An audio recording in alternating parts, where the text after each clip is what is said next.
प्रारब्ध के शुद्ध कर्मों का ही परिणाम है कि हमने इस संसार में ऐसा दिव्य और भव्य देही को धारण किया है, जिस देही में भगवान स्वयं, ये प्रकृति स्वयं आना चाहती। ऐसी प्रकृति की जो यह संकल्पना है, यह जो कला है इस संसार में, ये अन्यत्र कहीं मिलने वाली नहीं है।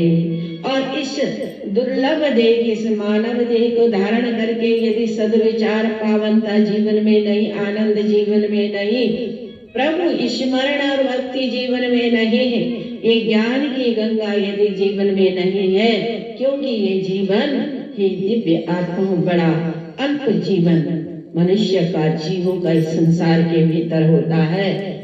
कोई जन्म ले, कोई गर्भ से ही इधर से सिधार जाता है, कोई जन्म लेते ही चला जाता, कोई कुछ वर्ष, कुछ सालों में, कुछ महीनों में, कुछ हफ्ते में, कुछ दिनों में चला जाता है। परंतु जिसने थोड़ा भी इस कलयुग में आयु प्राप्त की है, तो इस जीवन को स्वर्णिम सु अवसरों का लाभ देते हुए, अपने इष्ट का ध्यान करते हुए, उस आनंद में डुबकी लगाते इस संसार तो चलता रहेगा। यह आवागमन का तो ये चक्र ही आवागमन है। पुनरपि जन्मम पुनरपि मरणम का जो फेर है, इसमें न पड़ते हुए ये देह इसीलिए दी जाती है कि जिन्होंने इस संसार में सेवा भाव, जिनके भीतर भक्ति भाव, जिनके भीतर प्रेम है परमात्मा के प्रति, अपने इष्ट के प्रति, प्रकृति के प्रति, क्योंकि ये सनातन है ना, सतत चलने वाली प्रक्रिया। सनातन किसको कहते हैं? प्रकृति को। प्रकृति का ही दूसरा नाम सनातन है। और इस सनातन में भारत की जो प्रकृति है ना, ये बहुत आनंदित, आंदोलित प्रकृति है। ये हमारे द्रव्यों का जो अत्यधिक प्रभाव है इस भूमि पर, इस पृथ्वी के भीतर, इस ब्रह्मांड के भीतर, वह सबसे अत्यधिक प्रभावित कर देने वाला जो तत्व है वह पृथ्वी पर है। पृथ्वी में भी यह तत्व भारत जैसे देश में अत्यधिक मात्रा में पाई जाती है। इसीलिए भारत में जिसने जन्म लिया, हम बार बार कहते हैं ना कि जिसने भारत में जन्म ले लिया, समझ लो उसे उस इष्ट की, उस प्रकृति की, उस बीटो पावर की, उस परमात्मा की उसे कृपा हो गई। वो प्रभु कृपा के बिना यह मनुष्य बन ही नहीं सकता। यहाँ तो अनन्य जीवों के उत्पत्ति में, शरीर में आने पर भी सौभाग्य का ही कारण बनता है। क्यों? ये भारत भूमि, ये भारत जैसा देश दुनिया के क्या ब्रह्मांड के किसी कोने पर नहीं है। तो इस जीवन को, यहाँ जो कथा चल रही है, श्रीमद् भागवत का जो महात्म्य चल रहा है, ये धीरे धीरे आगे आएगा कि देवता लोग भी यहाँ कथा सुनने के लिए दौड़ते हैं, भगवान भी कथा सुनने के लिए, यानी कि जो पराजीवी भी हैं, जो सर्वत्र सर्वदा है, वो भी इस रसास्वादन को जानना चाहते हैं। जो मनुष्य देह में आ गया वो तो वहाँ तो इसका अधिकारी ही हो गया। क्यों?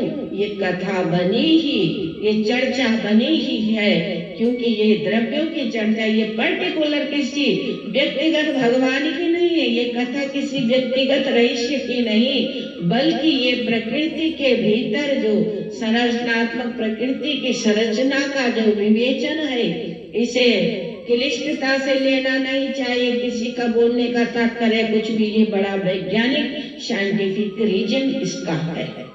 हमको अगर अपने जीवन में कुछ जानना है, अपने जीवन में कुछ प्राप्त करना है, तो प्रकृति की ओर जाना पड़ेगा, प्राकृतिक परिदृश्य की ओर जाना पड़ेगा, दार्शनिक बनना पड़ेगा, वैज्ञानिक बनना पड़ेगा, ज्ञान को अर्जित करना पड़ेगा, शिक्षित होना पड़ेगा, तब हम संसार को समझ सकते हैं। अन्यथा हम मनुष्य केवल मनुष्य पर ही अटक कर रह गए।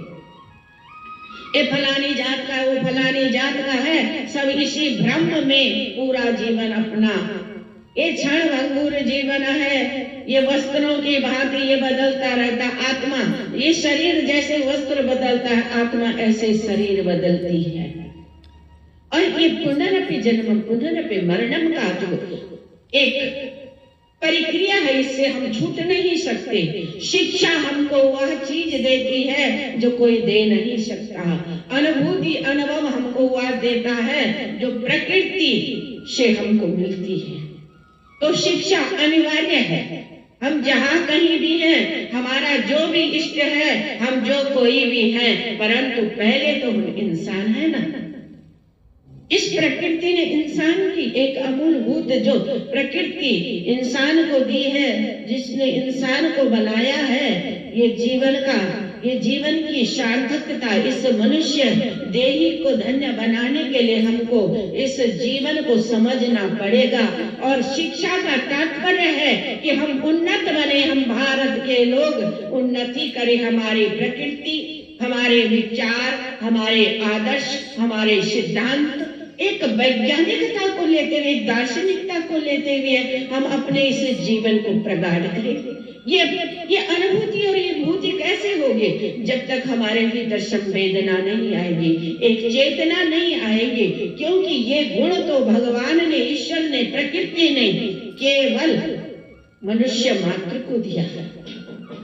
अगर हमको मनुष्य बनना है, हमको मनुष्य होना है, तो हमको उसी तरीके से इस जीवन को जीना पड़ेगा।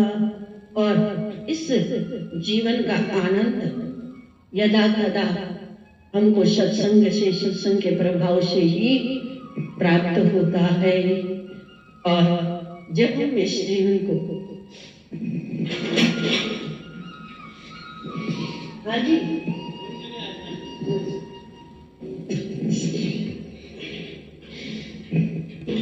तो ये भाव, ये प्रक्रिया और ये सब हमारे जीवन में कब होता है? जब इस जीवन में कुछ बनना चाहते, इस जीवन में कुछ अचीव करना चाहते, इस संसार के भीतर कुछ, संसार को मनुष्य होने के नाते कुछ देना चाहते, कुछ खोज करके। जैसे वैज्ञानिक होते हैं ना, ऐसे ज्ञानी लोग भी होते हैं, कुछ न कुछ खोज कर, ढूंढ कर नई चीज संसार के उद्धार के लिए, जीवन के उद्धार के लिए, स्व उद्धार के लिए भी इसकी अनुभूति करते हो और इस जीवन को सार्थक बनाने की ओर प्रयास करते हैं। अब हम ये जो ग्रंथ है, इनको पढ़ने का करें, इनसे ज्ञान अर्जित करने का तात्पर्य क्या है? ये नहीं कि हम इसी पर अटक कर रह जाए। नहीं, ठीक है, ये हमारे पूर्वजों की एक धरोहर है, हम मनुष्यों की। अब तो न जाने हम क्या क्या हो गए, कुछ कहा नहीं जा सकता। परंतु जो दार्शनिक विचारधारा का होगा, मानवतावादी होगा, प्रेम और स्नेह जो सब प्राणियों के प्रति एक जैसे रखता है। अब जैसे हमारे कुटुंब होते हैं, ऐसे सब प्राणियों के भी कुटुंब होते हैं, उनके परिवार के भी सदस्य होते हैं। तो ये सीधे इन ग्रंथों का अध्याय का सीधा रस निचोड़ यही है कि जियो और जीने दो, किसी की लाइफ में इंटरफेयर मत करो। किसी के जीवन में इंटरफेयर करने का हमारा कोई अधिकार नहीं, हम उस लायक नहीं है हम कि इंटरफेयर करें किसी के लाइफ में। क्यों? हम किसी के लाइफ को बना नहीं सकते, हम किसी के लाइफ को, किसी के जीवन को उन्नत नहीं कर सकते, हम किसी के जीवन को बदल नहीं सकते। या केवल प्रकृति के आगोश में या रहस्य है, परंतु हम प्रयास कर सकते हैं। और जो विद्वान लोग हैं वो इस प्रयास से पीछे नहीं हटते। तो आए चलते हैं कि हमारे जो धर्म ग्रंथ है, जो शास्त्र है, जो विद्या है, जो ज्ञान है, प्रकृति का समेटा हो। ये कोई ऐसी कहानियां नहीं, ये कोई किंवदंतियां नहीं, ये एक घटित इतिहास है।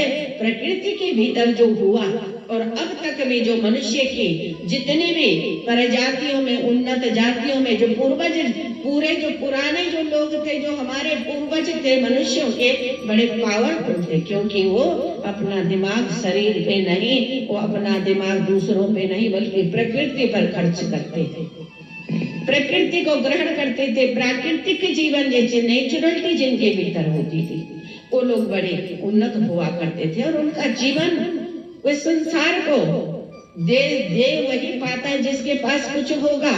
यदि आपके पास कोई वस्तु है तो दूसरे को इसका लाभ निश्चित होगा। चाहे वो एक चींटी मात्र को चींटी ही लाभान्वित होगी, पर यदि चीनी गिरेगी तो वो जरूर आएगी। कहीं ना कहीं से रास्ता निकलता है। प्रकृति के भीतर ऐसा रहस्य है, प्रकृति के भीतर ऐसा मोह है, प्रकृति के भीतर ऐसी माया है कि हम जाने अनजाने गंतव्य तक पहुंचे ही जाते हैं।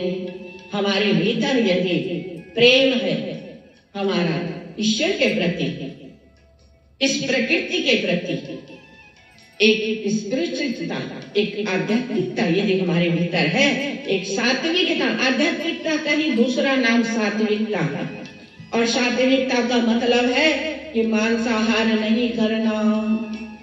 वो बड़े उन्नत दिमाग के लोग होते हैं, जो आपने देखा होगा, जो मांसाहार नहीं करते, जो वेजिटेरियन होते हैं ना, सात्विक तत्व जिनके भीतर होता वो ज्ञानी होते हैं। ये सब उड़ू बाड़ू खाने वाले लोग ये कभी सात्विक प्रकृति के हो नहीं सकते। इनके भीतर ज्ञान का अभाव होता है।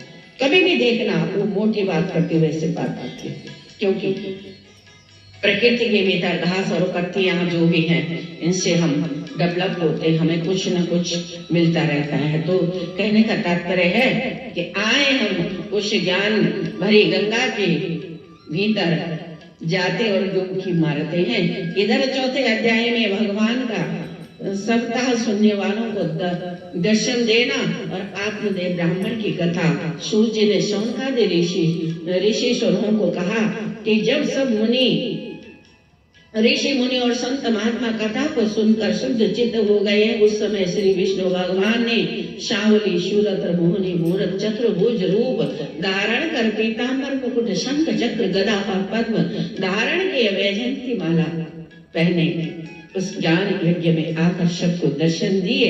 उनकी मूर्ति पहले से ही सबके मन में कथा के श्रवण से समा गई थी। सो सबने प्रत्यक्ष विष्णु भगवान के दर्शन कर अपने जीवन को कृतार्थ किया। और तदनंतर सब ऋषिश्वर और मुनीश्वर ने आदिक भगवान की जय जयकार कर पुष्प वर्षा करने लग गए तथा धूप और पान फूल आदि से भक्ति से पूजा कर साष्टांग प्रणाम दंडवत प्रणाम करके करने लगे। और इस प्रकार अथाह सुख सागर देखकर सनत कुमार जी सहित नारद जी भी उसमें गोता लगाने लग गए। तदंतर भगवान सबको मन इच्छा वरदान देकर अंतर ध्यान हो गए। तब नारद जी सनत कुमार से कहने लगे, भगवंत जिससे यह कथा सुनी वे सब पवित्र हो गए। अब इस कथा श्रवण से कौन कौन भव सागर पार उतरेंगे, इसका भी हाल वर्णन कीजिए। तब सनत कुमार जी कहने लगे कि कलयुग में जो प्राणी बड़े पापी, दुष्ट, लालची, लोभी और चुगलखोर हो रहे हैं, कामी क्रोधी हो गए हैं और दूसरों से जलते हैं, दूसरों को देख नहीं सकते हैं, जात पात धर्मवाद का वातावरण फैलाते हैं, समाज में कुसंगति और कुविचारों से जो रहते हैं, वो भी यहाँ अपने उनके पाप भी उतर जाते। अगर एक श्लोक भी अर्ध श्लोक भी किसी के कान में पड़ जाए तो वहां भी वैतरणी पार हो जाता है। उस संसार के मोह माया से विरक्त होकर मेरे लोक को प्राप्त करता है, यानी कि आनंद लोक को, प्रभु का। अब यहाँ पर प्रश्न ये उठता है कि मेरा लोक कौन है। भगवान कहते हैं कि वह मेरे लोक को आ जाता। भगवान का लोक कौन है, ये भी प्रश्न है। भगवान का लोक आनंद, भगवान का लोक है प्रसन्नता, भगवान का लोक है प्रेम, भगवान का लोक है सद्भाव, भगवान का लोक है अच्छे विचार, सेवा भाव, किसी का सहयोग करना, किसी की मदद करना, किसी के दुख में खड़े हो जाना, किसी के सुख और दुख को बांटना ही भगवान का लोक है। लोग ढूंढते रहेंगे स्वर्ग जाएंगे, स्वर्ग में बैठे तो भारत जैसा स्वर्ग तो इस ब्रह्मांड के भीतर कहीं है नहीं। स्वर्ग में तो बैठे इतने संवेदनशील देश, इतना दिव्य और भव्य देश भारत का, जहाँ अनेक प्रकार के पुष्पों से गुलदस्ता बना हुआ है। ये हमारे भारत की सार्थकता, ये हमारे जीवन की भी सार्थकता होगी कि हमने भारत भूमि पर जन्म लिया है। इसमें कोई संदेह नहीं। इस भारत भूमि में जिसने भी जन्म लिया, ये उनके प्रारब्ध के सुकर्मों का ही परिणाम है कि भारत जैसे देश में हम सब जीव जंतुओं ने जन्म लिया है। अब यहीं पर तीसरी नहीं हो जाती है। मनुष्य का धर्म है, सबसे बड़ा धर्म है सभी प्राणियों की रक्षा करना, किसी के जीवन में छेड़छाड़ नहीं करना, नहीं तो अपना जीवन भी नर्क है, अपनी मानसिकता भी वैसी हो जाती है, अपना आचरण भी वैसे हो जाता है। तो यहाँ पर कथा सुनने का तात्पर्य है कि अच्छे विचारों को ग्रहण करना, अच्छे गुणों को अपने भीतर लेना। और पापी कौन है? पाप क्या है? हमारे भीतर की जो बुराई है, हमारा जो गलत आचरण है, हमारी जो गंदी सोच है, इसका विनाश करना ही पापियों का विनाश करना। पापी कोई पर्टिकुलर कोई वस्तु नहीं, कोई मनुष्य नहीं, हमारे भीतर की ही गति और मति हो जाती है।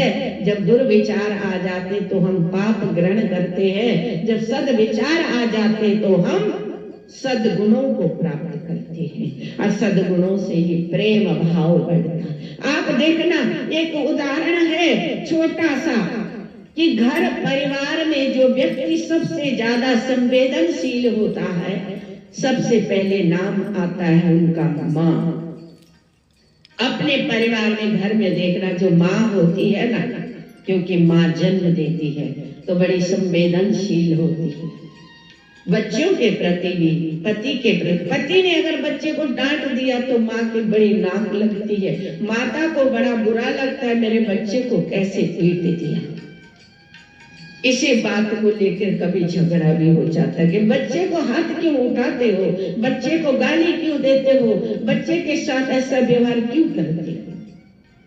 तो ये संवेदनशीलता इस समाज के भीतर, उस ज्ञानी पुरुष के भीतर होती है जिसने प्रकृति से ज्ञान अर्जित किया है, जिसने पुस्तकों से ज्ञान अर्जित किया है, जिसने गुरु के शरण में रह गया, जिसने गुरु से ज्ञान प्राप्त किया है। अनन्य विधाएं संसार के भीतर है। कहीं न कहीं से हम ज्ञान लेते ही रहते। तो पहले ज्ञान का क्षेत्र है हमारी माँ, दूसरे ज्ञान का क्षेत्र है हमारे पिता, तीसरे ज्ञान का क्षेत्र है हमारे गुरु, और चौथे चरण पे आते हैं प्रकृति। अब इस प्रकृति को हम अपने जीवन में अपनाएं तो निश्चित ही हमारा उद्धार होता है। यहाँ श्रीमद्देवी भागवत के महात्म्य में, श्रीमद् भागवत के महात्म्य में यही चल रहा है। इधर नारद जी और सूत जी की ये कथा चल रही है।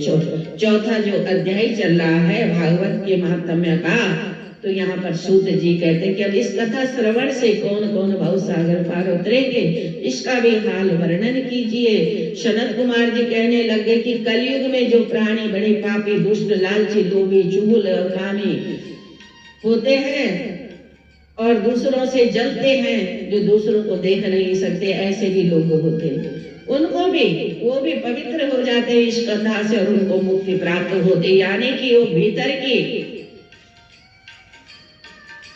की अभद्रता से, भीतर के पाप से, भीतर के राग द्वेष से मुक्त हो जाते हैं। अब वो कौन है? हम ही हैं। अब हम आपसे एक प्राचीन इतिहास कहते हैं, उसको ध्यान लगाकर सुनो। दक्षिण देश में अब यहाँ पर जो है ना, यहाँ पर जो ये कथा चल रही है, और इस कथा में सनत कुमार जी कह रहे हैं कि अब हम आपको एक ऐतिहासिक कथा में ले जाते हैं। दक्षिण देश में एक तुंगभद्रा नाम की नदी है, उसके किनारे एक नगर में आत्मदेव नाम वाला एक बड़ा भारी विद्वान और धर्मात्मा ब्राह्मण रहता था। उसके एक धुंधली नाम वाली बड़ी कर्कशा स्त्री थी। यानी कि बड़ी क्रोधी स्त्री थी, जो रात दिन माया मोह में फंसी रहकर अपने स्वामी को नाना प्रकार के कष्ट दिया करती थी। परंतु वह ब्राह्मण बड़ा ज्ञानी था, ईश्वर की इच्छा ऐसा कहकर वह उसी के साथ अपना जीवन निर्वाह करता था। इस प्रकार जीवन व्यतीत करते हुए बुढ़ापा आ गया। किंतु जब ब्राह्मण की कोई संतान नहीं हुई तो संतान प्राप्ति के लिए उसने बड़े नेम व्रत और तप और दान के, परंतु उसकी इच्छा पूर्ण न हुई। यह देखकर ब्राह्मण उदास होकर पुत्र प्राप्ति की इच्छा से घर से निकलकर वन को चला गया। वहां दोपहर होने से प्यास से अत्यंत व्याकुल हुआ। एक तालाब के किनारे आया और स्नान कर जल पान किया। तदंतर वृक्षों की छाया में वह मलिन मन संतान प्राप्ति की इच्छा से सोचने लगा। उसी समय भगवान की कृपा से एक सन्यासी उस जगह आ गया। उस तेजस्वी महात्मा को देखकर ब्राह्मण ने प्रणाम किया और आदर से अपने पास बैठाया। तब उस महात्मा ने उससे कहा कि हे विप्र, आपके उदास होने का क्या कारण है? महात्मा का यह वाक्य सुनकर ब्राह्मण के आंसू आ गए और हाथ जोड़कर कहने लगा, महात्मा, मैंने अपने जन्म में बड़ा भारी पाप किए थे, इसीलिए मेरी अब तक कोई संतान नहीं हुई। तथा सुनते हैं कि पुत्र नहीं होने से पितृ नरक में चले जाते, इसीलिए प्राण देने की इच्छा में मैं इस वन में आया हूँ, क्योंकि जिसके संतान नहीं उसका जन्म लेना ही वृथा है। इसके अलावा मैं जिस गौ को पालता हूँ वह बांझ रह जाती, जो वृक्ष लगाता हूँ वह फल नहीं देता, मेरे मूल लाए हुए फल भी शीघ्र सूख जाते हैं। इस प्रकार कहकर वह ब्राह्मण फूट फूट कर रोने लग गया। वह महात्मा उस ब्राह्मण को धैर्य देकर कहने लगा, हे विप्रवर, मत रो, मैं तुम्हारे पुत्र होने के लिए विचार करता हूँ। तब उस महात्मा ने ब्राह्मण की कर्म रेखा देखी और देखकर कहने लगा, हे विप्र, तेरे 7 जन्म में भी संतान का योग नहीं, इसीलिए तो वृथा क्यों रोकर प्राण देने के लिए तैयार हो रहा है? यह संसार झूठा है, इसमें सिवाय दुख के सुख किंचित भी नहीं है। इस कलयुग में पुत्र से सुख की आशा करना भी वृथा है, क्योंकि पुत्र माता पिता की सेवा न कर बल्कि स्त्री शाला इत्यादि के कहने पर चलता है, उसको वो तो कष्ट ही देता है। इसीलिए स्त्री पुत्र और भाई बांधव जो है अब अपने मतलब के साथी होते हैं, परंतु इतना होने पर भी वह बड़े अचंभे की बात है कि मनुष्य स्त्री पुरुषों के बंधन में जकड़े हुए ईश्वर को भूलकर नरक से इस प्रकार बचना चाहता है कि जिस प्रकार गर्मी से बचने के लिए धधकती हुई अग्नि के पास जाना। हे विप्र, तो पुत्र लालसा को छोड़कर भगवान के चरणों में कीर्ति लगा, जिससे तेरा भी उद्धार हो। इस प्रकार महात्मा के समझाने पर भी उस ब्राह्मण ने कहा, हे महात्मा, मुझे सिवाय पुत्र के यज्ञ जाप आदि कुछ भी नहीं करना है, कृपा करके बताइए कि मेरा किस प्रकार पुत्र हो आपके सामने, नहीं तो मैं अपने प्राण त्याग दूंगा। यह बात सुन सन्यासी कहने लगे, हे विप्र, तेरा सोच करना मिलता है, क्योंकि पुत्र प्राप्ति के लिए राजा चित्रकेतु ने 10,000 विवाह के, परंतु फिर भी इच्छा पूर्ण नहीं हुई और इस प्रकार हजारों राजा पुत्र की चाह में मर गए। सो जिसके भाग्य में संतान नहीं लिखी, उसके हजारों उपाय करने पर भी संतान नहीं होती। इसीलिए तुम्हें चिंता दूर कर देनी चाहिए। सुनो, ब्राह्मण रोने लग गया। आप इतनी ज्ञान की बातें कहते, उतनी ही मेरे अधिक चिंता होती है, इसीलिए कृपा कर कोई ऐसी कोई योग युक्ति बताइए कि जिससे मेरे जीवन में आनंद हो, परमानंद हो। हे प्रभु, मुझे पुत्र चाहिए, मेरी एक ही शर्त है, मैं बाहर निकला नहीं तो मैं प्राण दूंगा। ऐसा सन्यासी ने उससे समझा रहा है और कहा कि फिर अगर तू हट करता है तो ले, ये फल है, ये जाकर अपनी स्त्री को खिला देना, स्त्री को दे देना और ईश्वर की कृपा से आपके पुत्र उत्पन्न होगा। तदंतर देकर महात्मा तो एक ओर चले गए। आत्मदेव ने वह फल अपनी स्त्री को लाकर दिया, कहने लगा कि इसके खाने से तेरे पुत्र होगा। यह कहकर ब्राह्मण तो कहीं बाहर चला गया और इसी अवसर में उसकी स्त्री के पास एक सखी आ गई। जिसे देखकर वह कहने लगे, हे सखी, मेरे स्वामी ने पुत्र की इच्छा से यह फल मुझे दिया है, किंतु मैं इसको नहीं खाऊंगी, क्योंकि इसके खाने से मेरे गर्भ रह जाएगा। और सुनती हो, गर्भ रहने पर स्त्रियों का जी बड़ा मिचलाता है और उल्टी आती है और भूख बंद हो जाती है, चलने फिरने में भी असमर्थ हो जाता है, कष्ट होता है। अधिक कहने से क्या गाने बजाने, आमोद प्रमोद और सखी सहेलियों से मिलना जुलना और सुख, ये सब सुख हवा हो जाते हैं। और आदि कहीं भी गर्भ में भी टेढ़ा मेढ़ा अगर गर्भ हो जाए तो जान के भी लाले पड़ जाते हैं। तथा मान लो ईश्वर कृपा से यदि अच्छी प्रकार लड़का हो भी जाए तो भी उसके लालने पालने में बड़ा कष्ट उठाना पड़ता है। बहुधा इन सब दुखों की ओर जब मैं ध्यान देती हूँ तो इससे अच्छा बाजपन ही समझती हूँ। सो इस प्रकार उसने अपनी सखी से बातचीत करी थी। फल को नहीं खाया, उठाकर एक ओर रख दिया तथा अपने स्वामी से झूठ मूठ कह दिया कि उसने फल को ग्रहण कर लिया है। इसके बाद एक दिन उसकी बहन आकर उससे कहने लगी, हे बहन, आजकल तुम बड़ी उदास और दुबली पतली दिखाई दे रही हो, इसका कारण बताओ। यह सुनकर वह कहने लगी, बहन क्या बताऊं, मेरे स्वामी ने मुझे पुत्र होने की इच्छा से एक फल ला कर दिया था, सो उसको गर्भ की पीड़ा से मैंने नहीं खाया और एक और रख दिया तथा उसने झूठा खाने का बहाना कर लिया। सो इन सब बातों को सोचकर मैं एक दिन हर दिन चिंतित रहने लग गई। उसी दिन से मुझे चिंता हो रही, क्या करूं। या सुन उसकी बहन कहने लग गई कि बहन, यदि यह बात है तो तुझे बिल्कुल भी घबराना नहीं चाहिए, क्योंकि मेरे 1 महीने का गर्भ है। सो जिस समय तेरा पुत्र होगा मैं तेरे पास आ जाऊंगी और मेरा जो पुत्र होगा मैं उसे तुझे दे दूंगी। अगर तेरा हो भी जाएगा तो मैं तेरे बच्चे को दूध पिला लूंगी। तेरे स्वामी ने तुझे ला कर दिया है, उसको तू अपनी गाय को खिला दे और इस प्रकार करने से तेरा सब कष्ट दूर हो जाएगा। सुनकर वह ब्राह्मणी प्रसन्न हुई और उसने वहाँ जो फल था गाय को दे दिया और बहन को। तब तदंतर उसकी बहन के 10वें महीने पुत्र उत्पन्न हो गया और ऐसे होते थे समय आ गया कि उधर गाय का भी पुत्र हो गया। उसने अपनी बहन से पुत्र ले लिया और बहुत बहन दूध पिलाने आती अपने पति को धोखा देकर उसने बताया कि मुझे पुत्र रत्न प्राप्त हुआ है। और ऐसे होते होते जो है मैं अपनी बहन को, उसने अपने पति से कहा कि अपनी बहन को मैं बुला लूं।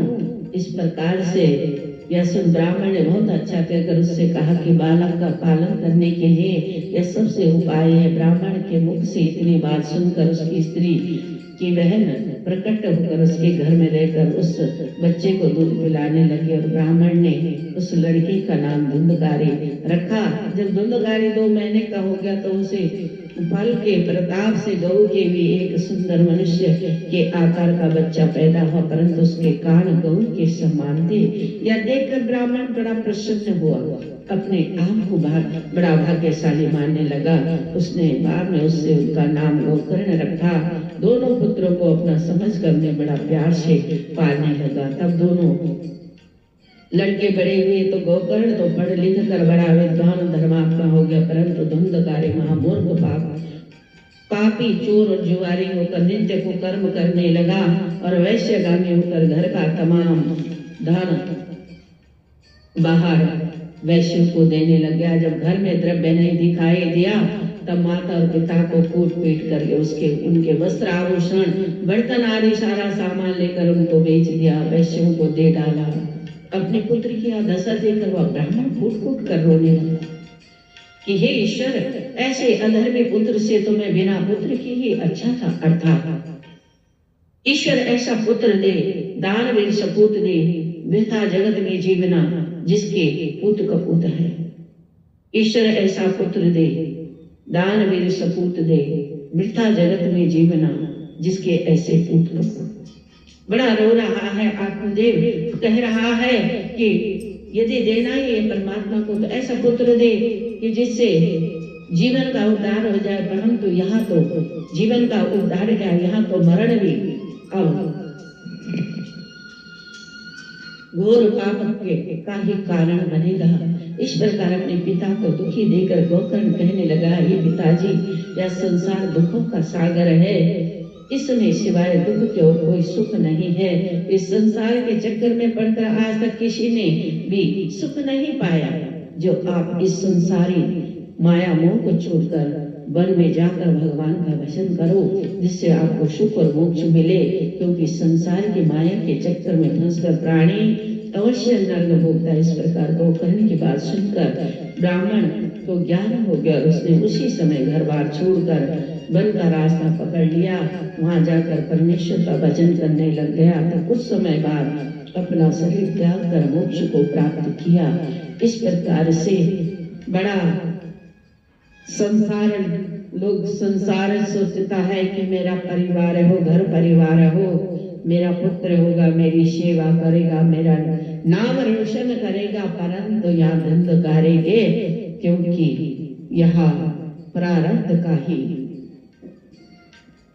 धर्म और अधर्म होता है। ये प्रारब्ध के कर्म ही होते हैं कि जो हमारा वर्तमान जीवन ऐसे होता है। परंतु धुंधकारी ने अपने पुत्र को नहीं छोड़ा, धुंधली ने जो है धुंधकारी को नहीं छोड़ा। धुंधली के नाम से ही धुंधकारी पुत्र का नाम हो गया। और गंतव्य से आगे 5वां अध्याय हम कल इसमें प्रारंभ करेंगे। और ये बहुत एक प्रेरणादायक है कि हम संसार में यहाँ पर इस कथा का महात्म्य, आत्मदेव की कथा का महत्व, इस संसार में बहुत सारे आत्मदेव हैं। ये कथा तो केवल एक आत्मदेव की है, परंतु वास्तव में देखें इस संसार के भीतर अनंत भाव से अनंत आत्मदेवों की कथा है, जो संतान के लिए भटक रही है, जो जीवन का ऐश्वर्य ढूंढ रही है, जो सुख ढूंढ रही है कि मैं बूढ़ा होऊंगा तो मेरे बुढ़ापे की लकड़ी बनेगा, मेरा बुढ़ापे का सहारा बनेगा, मेरा बेटा मुझे ये करेगा, मेरा बेटा वो करेगा, सुख देगा। परंतु इस संसार में कुछ उल्टा ही होता है। क्यों? जब हम लोभ और लालच में पड़ते हैं तो हम जो होते हैं वो आगे नहीं रह पाते, हम अपनी वास्तविकता को खो देते मोह और माया के भीतर में। इस कथा का सीधा सा सार है कि भगवान ने, ईश्वर ने, प्रकृति ने जो भी ये बीटो पावर इस संसार की है, इस प्रकृति ने हमको जैसे बना दिया वैसे ही आनंद में रहो। अपने जीवन का एक सिद्धांत होना चाहिए, किसी को बुरा नहीं बोलो, किसी का बुरा नहीं करो, किसी का बुरा नहीं चाहो, तो आप कभी कभी बुरा नहीं हो सकता है। हम मनुष्य है ना, सदैव सबके सुमंगलता की कामना करते हैं। और ये सरस्वती त्रियुगी नारायण देवभूमि उत्तराखंड भारत का मंच है।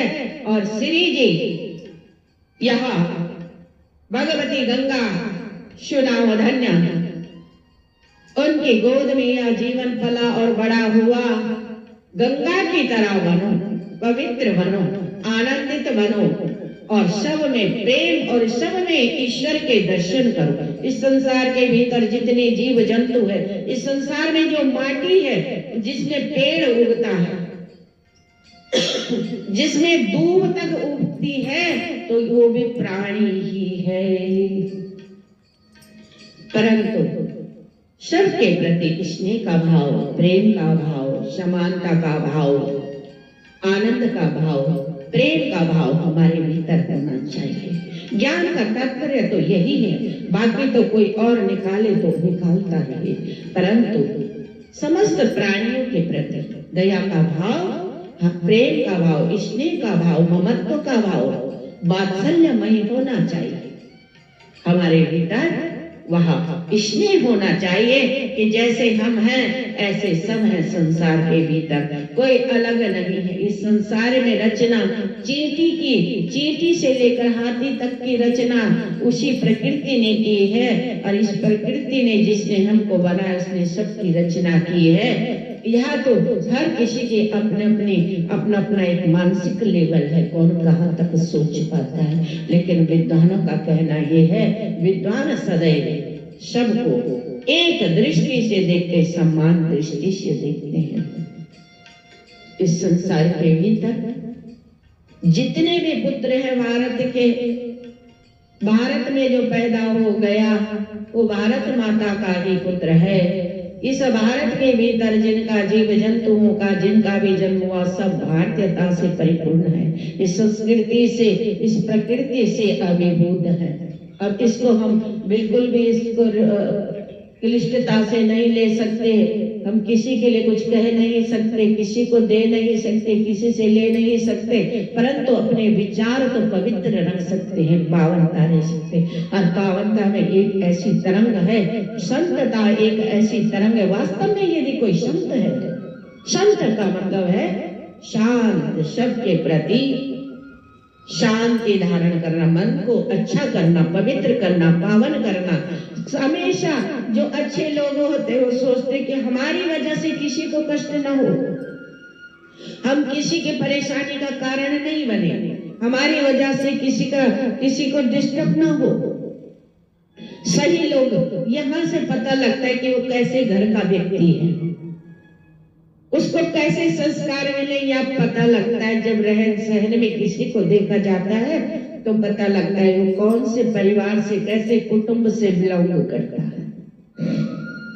जो अच्छे लोग होते हैं, उन्नत मानसिकता के होते हैं, वो मानवतावादी होते हैं, मानवता का धर्म सर्वोपरि है।